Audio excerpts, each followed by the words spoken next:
Welcome to Cricket World TV, our latest South Africa-India video hangout. I'm John Pennington, I'm in the UK and I'm joined once again by Chetan Narada, this time in Pretoria ahead of the third and final game at Centurion Park. Hello Chetan.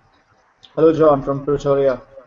Absolutely, and just tell us about your journey, because you went from Durban back to Johannesburg and then on to Pretoria. Absolutely. I mean, drive back from Durban to Johannesburg was again fantastic. Driving through the clouds, and it was raining all the while, so the greenery was even better this time around. And I had someone for company, so he could click a few good pictures for memory, for safekeeping, and yeah, brilliant drive. Love the drive, and looking forward to the next drive for the second Test match again in Durban.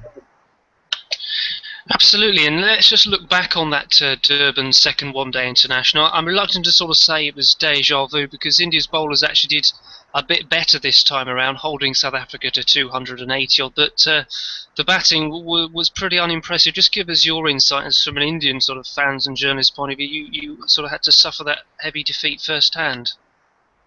Absolutely, I think the wicket was quite different from the one we saw in Wanderers in Johannesburg, and it was on the slower side. The bounce was not that uh, different, but the pace of the pitch was very, very different, and the way MS Dhoni was able to control the innings, the South African innings, I mean, when Hashim Amla and Quinton de Kock were playing, for time. There was a time during the 15th to 30th over when they were just looking to consolidate, and they knew they hadn't lost a wicket and they were in form, and they didn't want to lose any wickets. Just get to the 30 over mark with wickets in hand, and again play down the platform. At that stage, it was still looking as a 300, 320, target for India again. And it looked like, India was not working, but, the whole thing just panned out in the power play overs when they lost two wickets.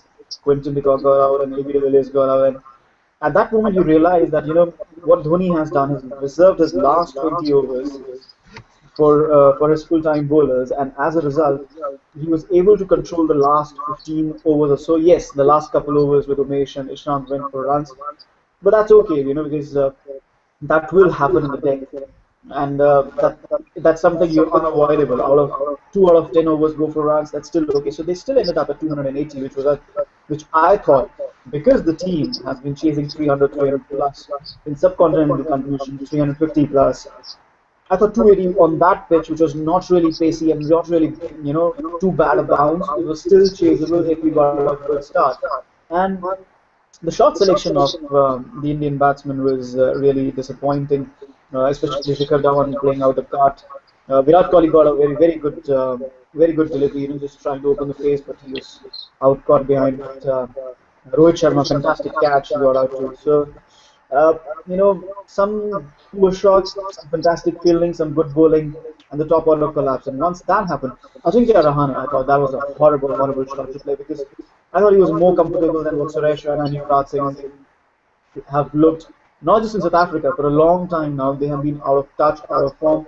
Ajinkya Rahane looked reassured. He was coming on the front foot against Morning Walker. He was trying to pull Mone's shot delivery. So he looked comfortable. He was not really overawed by the situation. Perhaps it was the normal bounce. I don't know. But he looked comfortable. And then to just go and play at a wide delivery and give a very, very faint nick. I thought that was a very, very useless shot.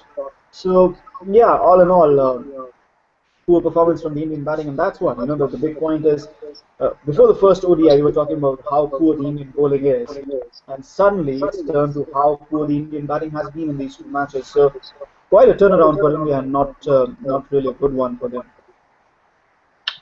It's a very interesting point you pick up on there, Chet, and it's something that Dhoni alluded to in his sort of post-match press conference, and what you said there was very interesting about how he'd worked his bowlers out and worked out how to get the best out of them, and got over his bowlers you wouldn't expect to really keep South Africa down to a manageable score, and then to see the batsman collapse like that must have been so disappointing for him. And he actually sort of came out and he said, look, that batting wasn't good enough. So I think you sort of summed that up absolutely right, and Dhoni and the rest must be desperately hoping for a bit of a better performance here in Pretoria. Absolutely. I mean, obviously, if the rain permits, it's been raining the entire day today, and the Super Sport Park has a good drainage facility. So if the rain stops in the afternoon tomorrow, we might have a game. It seems like it will be a curtailed game. Not sure if we can get the full 50 overs a side game, but again, at the same time, India will be looking for any sort of match practice at the moment because, they really, really want to make an impression that's been missing in the first two matches, especially from the batting because the bowling sort of got back after from the 358 to 280. They sort of showed an improvement. You got an Umesh Yadav, you got an Nishant Sharma. They didn't really work wonders. They didn't really get you the initial breakthroughs. But still, 280, like I said, they just kept a check on the scoring. But the batsmen have been really disappointing. It just shows that they are not mentally prepared yet. They were prepared for something like Wanderers at Durban. It wasn't there, and they just again were taken by surprise. So maybe a new thinking, mental approach, especially in this game. Even if the match has to be washed out, I would say, let India bat for 50 overs and let the match be washed out because that's absolutely what the Indian batsmen need at the moment. And what about any team changes for this game? I mean, I think before the second game you said you didn't really expect India to make too many changes. They did sort of mix and match a little bit. Do you think they'll make any changes as a reaction to that performance a couple of days ago, or do you think they'll mainly go with the same team given the conditions?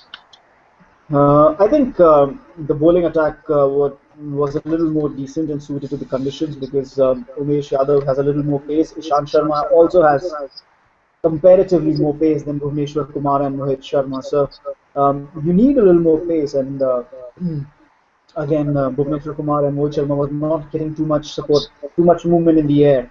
They were trying to get it off the pitch. So um, I thought they got the bowling mixture right. Uh, Obviously, Yuvraj Singh's back spasm that just came up and Ajinkya Rahane. The news is that Yuvraj Singh hasn't really recovered yet, so they'll take a call on his fitness ahead of the toss tomorrow. So I would expect India to play a full strength side, get their best batsmen out there, get them in form because, the likes of Rahane, Dhawan, Kohli, Rohit, MS, they're all going to play the test matches. So it's better, you just go out there and take a hit. I would still play Ajinkya Rahane ahead of Yuvraj Singh because, we don't have a number four batsman in Test cricket anymore. I mean, we don't have Sachin Tendulkar there. So you, as it is, going to play a new batsman because Rohit is now already in the side. So if you play seven batsmen, Ajinkya Rahane is the one, not Yuvraj Singh. So that's I would really play Ajinkya Rahane tomorrow again, give him some more match practice. Apart from that, South Africa have sent back, or rather, Jacques Kallis has gone back to Cape Town.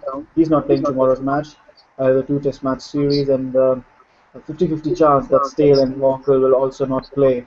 But I would suggest that at least one of them will play because you don't really want to lose the momentum that South Africa have gained and just change your bowling order completely. Absolutely interesting with Rahane. I suppose it doesn't send a great message if you bring him in for one game because of an injury and then get rid of him straight away. That might just sort of play on his confidence as well.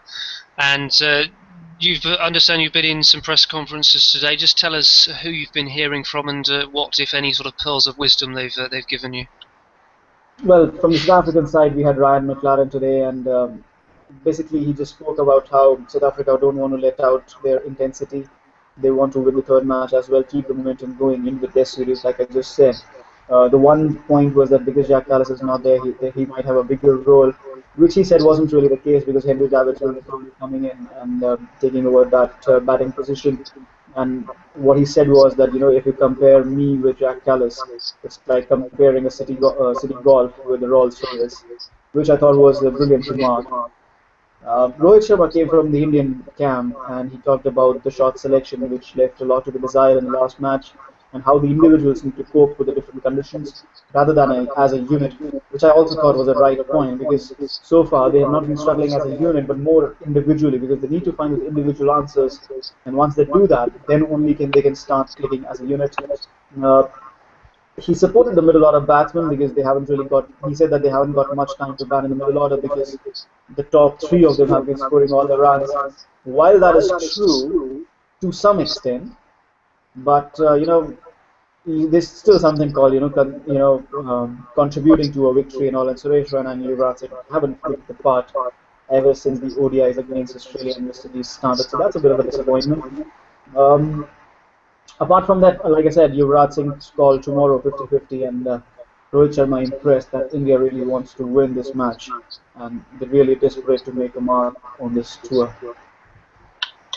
So we'll finish off with our predictions, Chet, and I'll sort of go first. I'm hoping that it isn't going to rain and we're going to have a game. So let's sort of assume we get a game. And I remember I said on our very first video sort of chat, I went for 2-1 with India, mate, or maybe it was the second one, I can't remember, but I certainly predicted India would win the final game, and I'm going to stick with that. I mean, I think particularly if South Africa are resting a few players, there's an opportunity there for them to, as you say, make a bit of a mark on this series, and perhaps just get some momentum going, even before they get to the Test series. But what do you think? You're on the ground. You've obviously seen them train and seen them up close and personal.